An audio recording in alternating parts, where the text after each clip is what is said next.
All right, so today we're going to be talking about basic operators. And after that, our next class is going to be if and other loops. I know William asked about that last time, but we need to get operators out of the way before we do any of that. So this is our lesson objectives. It looks like a lot, but I promise it's going to go by so fast because most of these are very, very easy. Okay, so let's review. We did addition, subtraction, multiplication, and division last time. So addition, it's very obvious. A equals 10, B equals 20, A plus B equals 30. And then subtraction, we just normally subtract it, and also negative numbers do exist in Java. Multiplication is the asterisk sign. For most keyboards, it should be shift and press 8, and then that's the sign you get. Division sign is the slash, like the slash you use for or, and then it's shift and plus the question mark key, I think. That's how you get that. Next, we're going to introduce some new arithmetic operators. So the first one is mod or modulus. I say mod, and most people I know also say it as mod. And it basically is the remainder. So it divides the left-hand operand by the right-hand operand and returns the remainder. So for example, A equals 10, B equals 20, B mod A equals 0 because 20 divided by 10 equals 2 and there's no remainder. So B mod A equals 0. Let's flip the values. If A equals 20, B equals 10, B mod A would equal to 10 because 10 divided by 20 is 0 with the remainder of 10. Do you get that? Okay. And next, another example, 7 mod 3 equals 1, 6 mod 4 equals 2, etc., because it's just the remainder. And now we have increments. Plus is just increase the value by 1. Minus decrease the value by 1. It's kind of a shorthand when you don't want to write like B equals B minus 1. You know, it's very easy, simple way of doing this. Any questions? Excuse me? What about... Yeah, what's your question? Oh, wait, so plus is just by 1? You add by 1? Yes, yes, add 1. While plus equals, there is 2 values, and you increase the variable by the second value. Yeah, so plus equals is actually just you plus equals to whatever is on the right side. We'll get to that really soon, so just hold your questions for a couple more minutes. Okay, next we have relational operators. So relational operators mostly deal with true or false. So for example, equals, it checks if the value of the two operands are equal or not. So for example, A equals 10, B equals 20, A equals B is false. So in this case, we don't use the single equal sign, we use two equal signs, because if we use one equal sign, is assigning a value to the variable. And now we have exclamation mark equals. So this checks if the value of the two operands are equal or not. In this case, if we do A not equals to B is true because A is 10, B is 20, and those two are not equal. Okay, so greater than checks if the value on the left is greater. So A is greater than B is false because 10 is not greater than 20. Likewise, for less than, the value on the left side is less. So A is less than B is true because 10 is less than 20. So that returns the value of true. Now we have greater than or equal to. So this is just a greater than sign and then a equal to sign, right? Greater than or equal to. And it checks if the value on the left side is greater than or equal to the right. And likewise, we have less than or equal to. It checks if the value on the left side is less than or equal to the right. Now, these are called assignment operators. By the way, you don't need to know the names. You just need to know like the general category that they go into and how to use them, of course. So assignment operators assign a value to something. That's why they're called assignment operators. First off, we have the equal sign, which is the very basic, most simple assignment operator.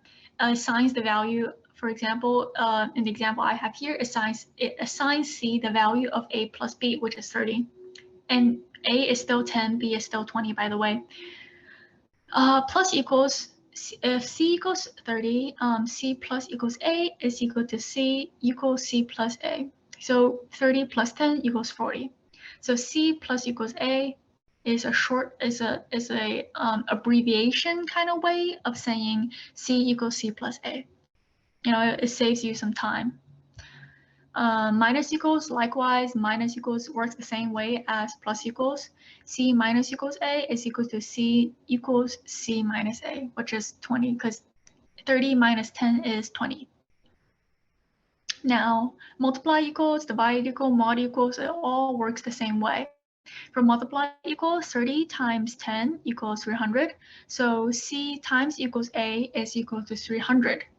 Divide equals C divided by A is equal to 30 divided by 10, which is 3. So C divide equals A is equal to 3.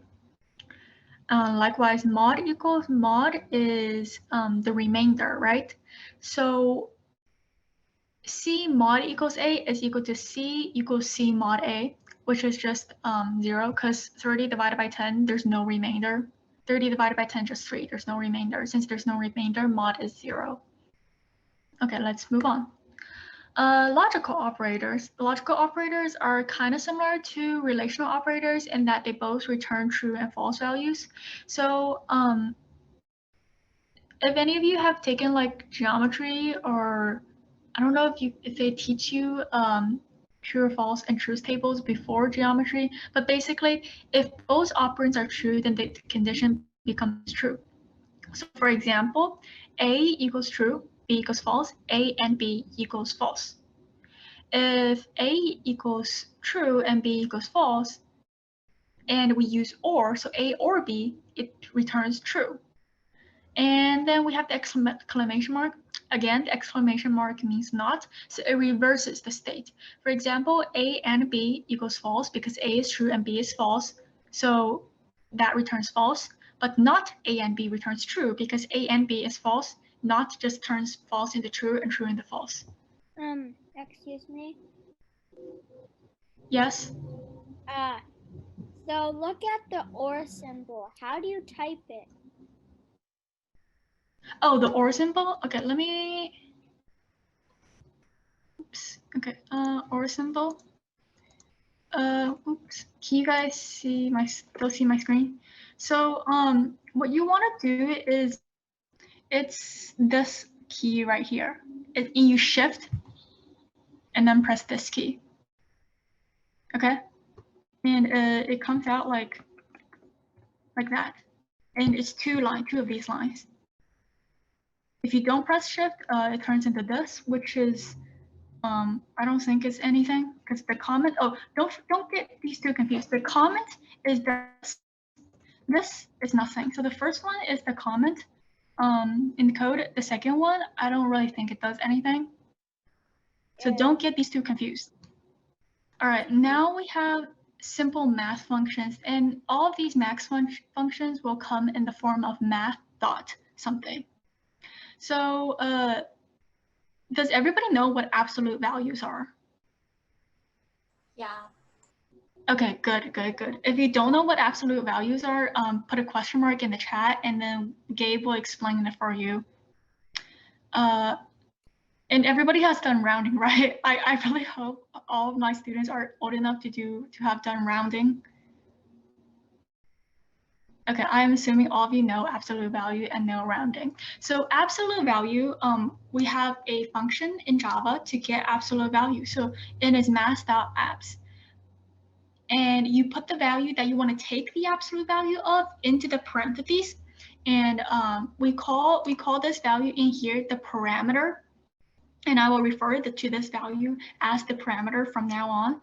Just remember that parameter is anything that's in the parentheses of a function like this. So int abs1, we are taking the absolute value of 10, and absolute value of 10 is just 10, so abs 1 equals 10. Here we have a double. Now we are taking the absolute value of negative 4.26.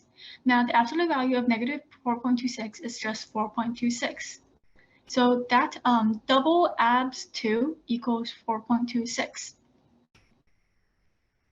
Okay, round. So this is there are 3 different forms of rounding in Java: round up, round down, and normal rounding.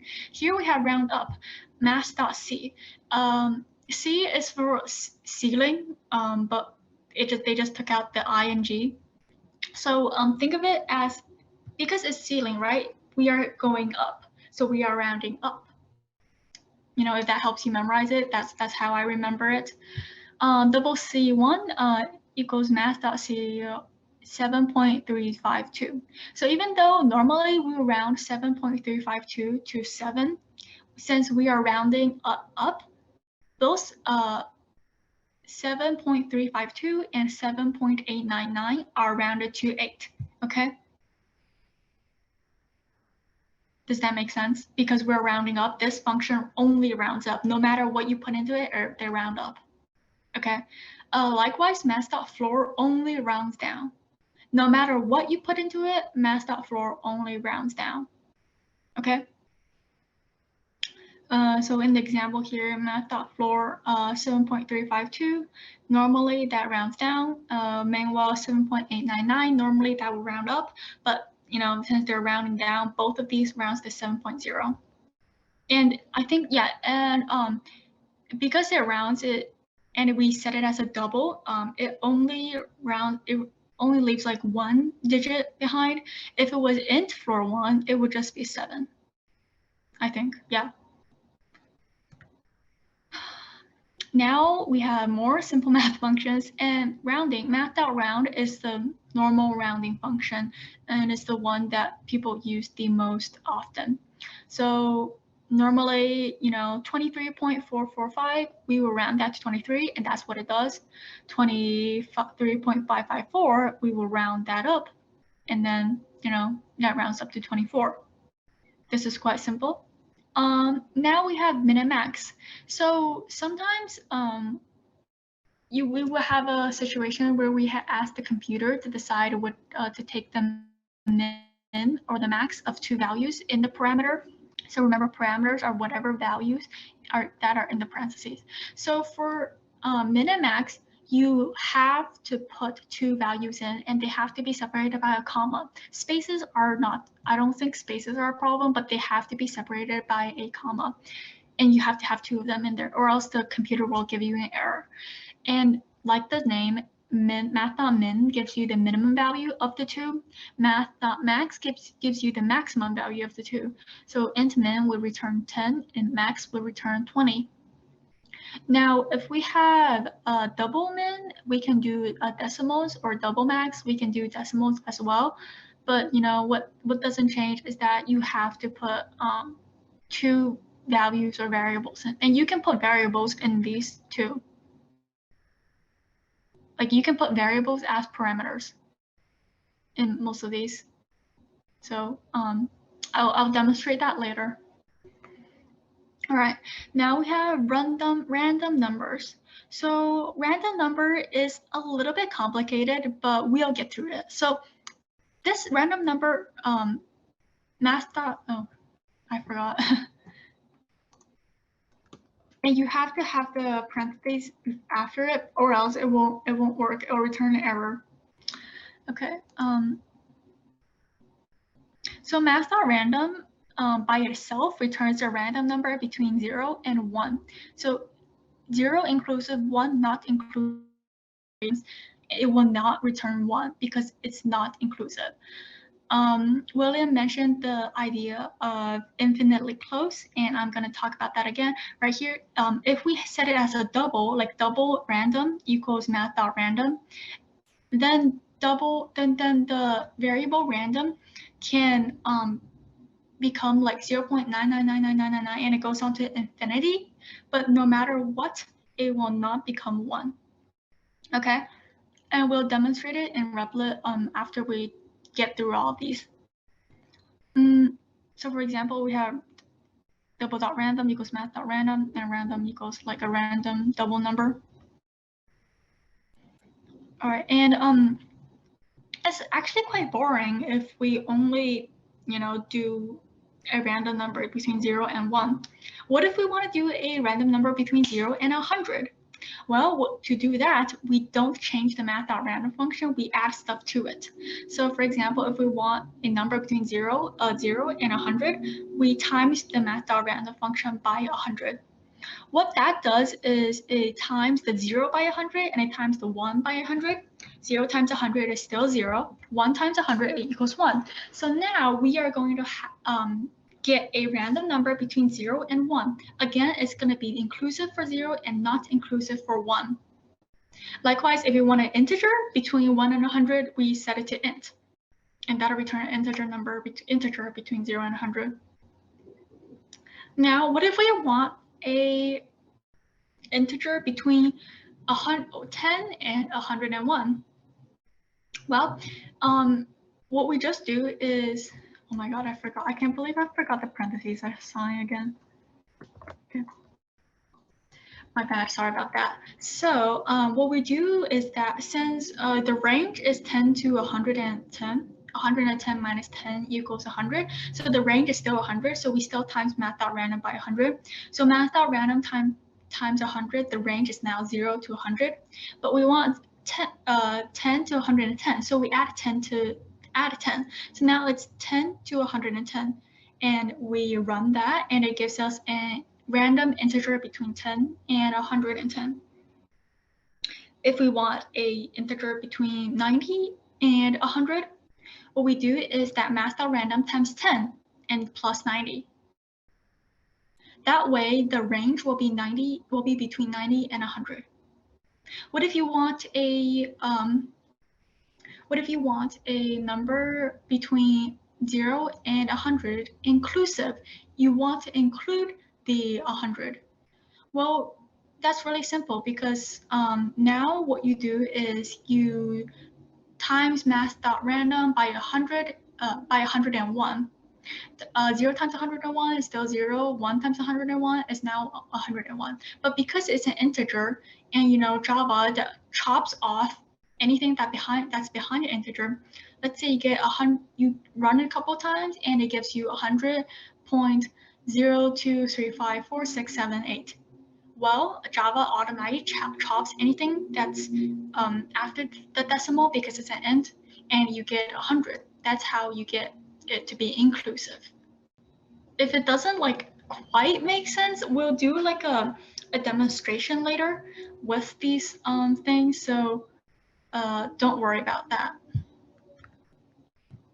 Now we have exponential math functions. Now, this is the part where you can get the computer to do your homework for you, to do your math homework for you, And does everybody know exponents and logarithms?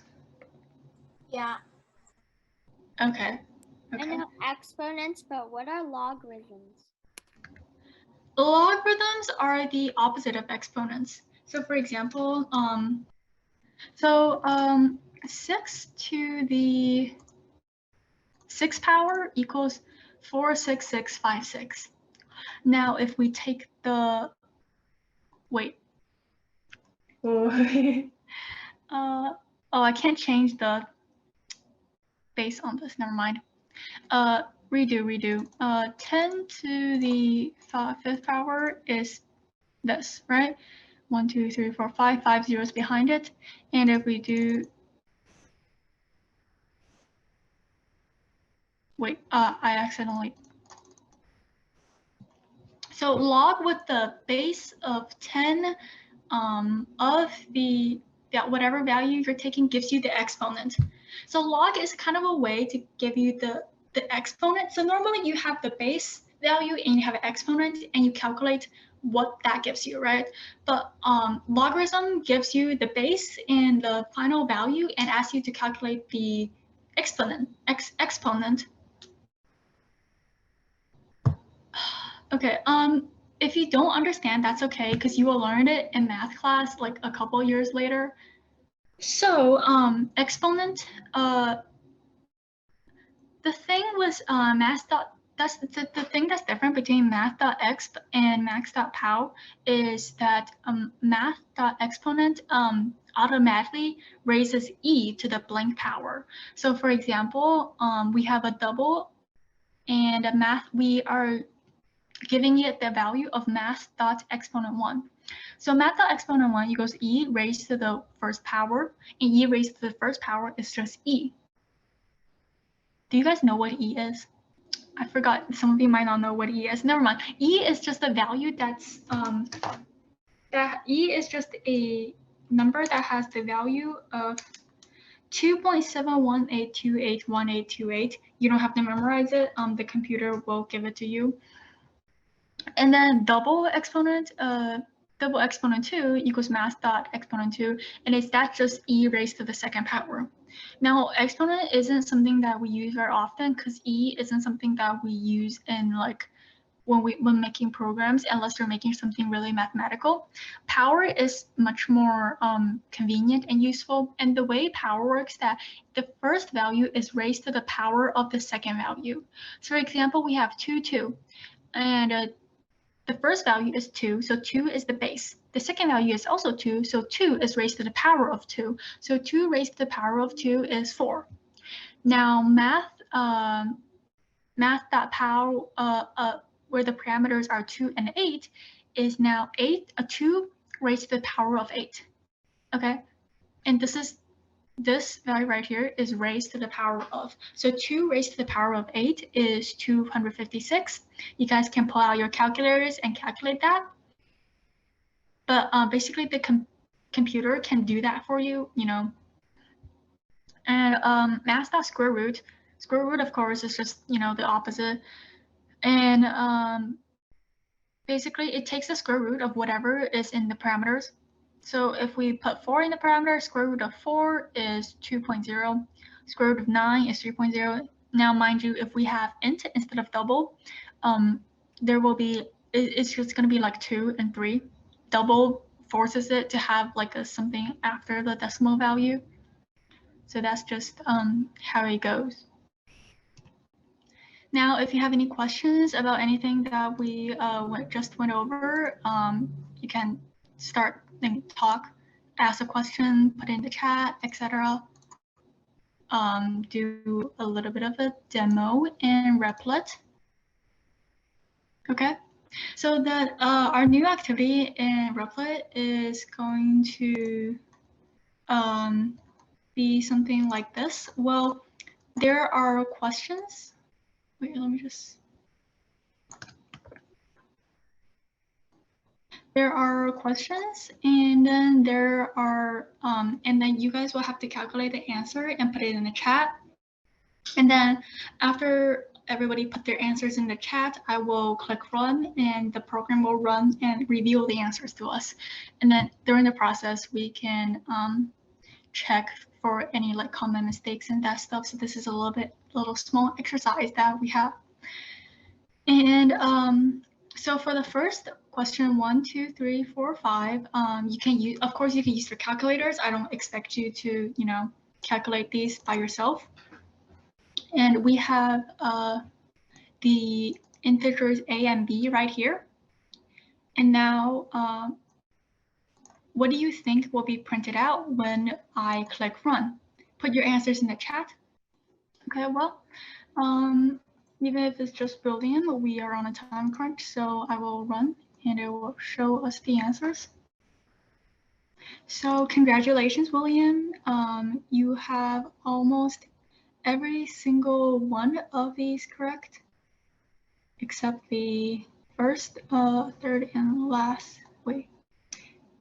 Okay, so let's go over every single one of these questions one by one, because they do seem to be very tricky. So B mod A, so 73 divided by 38 is 1. So 73 minus 38 and what's left is 35. So the remainder is 35 instead of 36. It seems William just made a simple calculation error, nothing too big. You know, that happens normally. I do that all the time. We are humans. We are not perfect. Number 2, he got correct. What? Excuse me, but in the ones place, it's 73 minus 38. 73 minus 8 is 65, since 8 plus 5 is 13. Oh, okay. Well, we are actually, so mod is divide, and then taking the remainder. So B mod A, mod can be a little bit confusing. That's okay. So B mod A equals to B is 73. So 73 divided by A, which is 38, that is equal to 1, right? And the remainder, 73 divided by 38, you can take out your calculators. The answer is 1. So after, we divided by ones, the remainder is going to be 73 minus 38, which is 35. Do you get that? Likewise, for A minus A mod B, it's equal to 38 divided by 73. Now, 38 divided by 73 is going to be 0, right? Because 38 is smaller than 73. It can't divide by that. It's going to be 0. And if it's 0, the remainder is going to be 38, right? So that's how mod works. So you got number 2 and number 3 correct. And number 4 and number 5, you seem to, wait, 73 minus 1 is 72. You said minus was decreased by 1. Yes, I seem to have made a mistake. So in these cases, you have to do it outside of the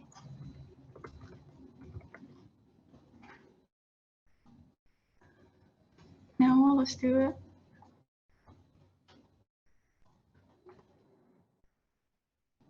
I forgot you can't do like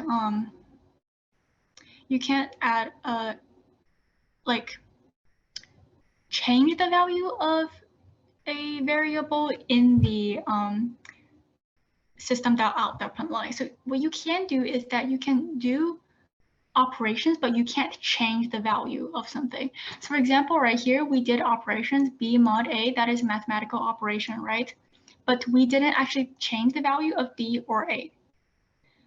So what that does is that B and A right here, the value doesn't change, the value changed here outside of it. That's how it worked. But so William, you were correct. You were correct. It was just that I made a mistake. All right. But you did very good. You did very good. You had only one wrong answer out of all of these. That's very impressive. All right, let's move on to the next question. The next question are relational operators. If you don't remember, these relational operators are return true and false. So the answers are going to be true and false. So again, A is still 36, B is still 73. So type your answers in the chat. Is this going to be true? Is this going to be false? Is this going to be true? Is this going to be false? So type your answers in the chat. And this is, simply comparing. Excuse me? Yeah, what's your question? You just said you can't do operations inside the system.out.println. So I think not quite. So sorry, I was a little bit confused about that. So you can't do operations, you can't change the value. So for example, here for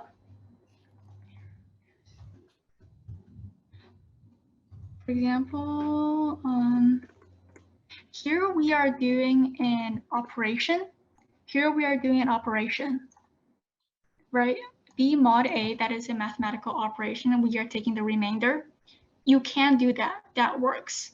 But what you cannot do is change the value of a variable in the parentheses. So for example, let me just comment this out for right now and run this. So first we have this. This is doing an operation in the parentheses, and that does work because you can do an operation in the parentheses. And this also works because the operation, the changing of the value of the variable, we are changing the value of the variable outside the parentheses, and that works. So changing the value outside the parentheses work, but this didn't change. 73 didn't change. Why? Because we cannot change the value of a variable in the parentheses. So here, B and A, the value of B and A didn't change. B is still 73, A is still 38. So the value of B and A didn't change. So let's run the program and see if William got it correct. So false, true, false, true, false, true. Very good. William got it all correct. And this is pretty simple mathematical comparisons. If you have a question, put a question mark in the chat, or unmute your mic and talk about it. If you don't, stay quiet. And if everybody stays quiet, I'm going to assume there's no questions for this. And we are going to move on to the next set of questions. Next are assignment operators. So put your question, put your answers in the chat. We are going to give you, we have a little bit more, so I'm going to give you, instead of 3 minutes, 2 minutes for this.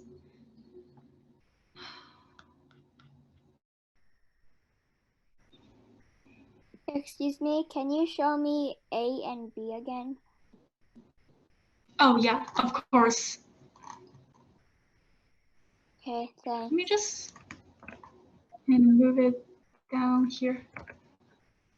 Is that why you were stuck? I'm so sorry if that's why you guys were stuck. Excuse me? Mm-hmm. So on line 37, C divided by equals A. Well, C divided by A is 2.92105263158. Mm-hmm. So what do I put as the answer? Well, if you don't know, you can just leave it blank. But again, I'm going to give you a hint. C is an int. No, but C is an integer. Divided by equals A. So C divided, you're supposed to do C divided by A, right? Yes, C divided by A. This is 1, 2, 3, 4, 5. This is fifth out. 1, 2, 3, 4, 5. Yes. So, basically, C. The thing that might be a little bit confusing about this. Change the variable of C every time, so it's already. Yes. That's what's really confusing about this problem. Maybe I should have given you guys a hint. We only have 6 more minutes left in class, so let's spend a little bit more time going through this. So right now, C is 38 plus 73. So that's 111. C equals 111. And then that prints out 111. So C plus equals A, so that's equal to C plus A equals 111 plus 38. So that's equal to 149, right? Now, because the value of C changes every single time, it doesn't just stay as 111. That's what's confusing about this problem as we continue to do operations to it. So C minus A equals 149 minus 38, and now it goes back to 111. C times A, C times A, that's equals to 111 times 38. that is equals to 4218. Now C divided by A equals 4218 divided by 38. That equals 1 again. So the problem that William asked about the decimals didn't really happen because we were working with integers the entire time. C divided by A is 1, and then the remainder is actually, and the remainder is equal to 35. But William did ask a really good question. So is that what happens when you divide and it's not mod, so you get a double.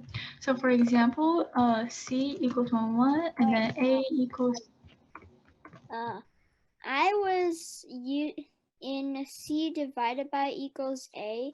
I was using the original value of C, which is 111. Not. Yeah, so that makes sense. So what did you get? What is the double that you got? 2.92105263158. Yeah, I will just pause it right there. But C is an int, right? Yeah. And an int can't be a double. Well, even though it's 2.9, Java chops off anything that comes after the decimal point. So basically, it goes, oh, C is an int, but there's a decimal point. Let me take a look at. I won't even look at what's behind the decimal point. I will just delete it all. Okay. Okay. So basically, what happens is, C equals 1, and then C divided by equals to A. A didn't change, right? So system and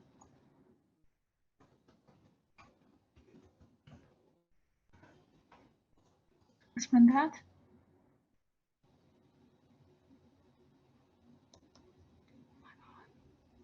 And it should give us 2. I think it should.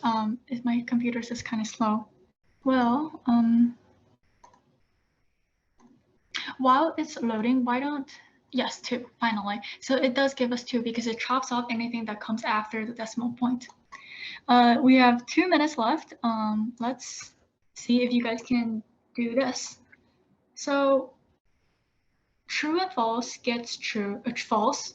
True and true gets true. False and false returns false.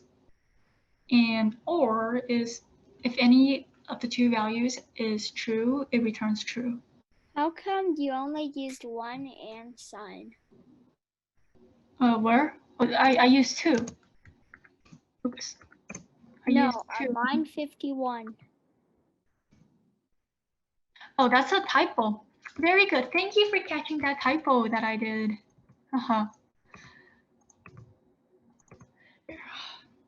And then you put a space in the middle of dose on line 50. Yeah, I've been meaning to, put a space over there to make it more obvious. But yeah, I'm a really bad typer, and I make all sorts of mistakes when typing. But put your answers in the chat. What do you think will be printed out when we print these? When I hit run? I mean, it's 4 o'clock. Class is technically over, so I will click run. Okay, false, true, false. Very good, William. I will click run, and once this runs, yes, false, true, true. Oh, true. Ooh, that's a good point. So uno and dos, that's supposed to be false, right? But this exclamation mark right there reverses anything. So it's supposed to be false, but it reverses that, so that turns into true. Very good, William. You still did very good. That was a lot of information in this lesson that I dumped on you guys. So class is over. You can go. If you have any questions, feel free to stay behind, and I can help you with any questions we have.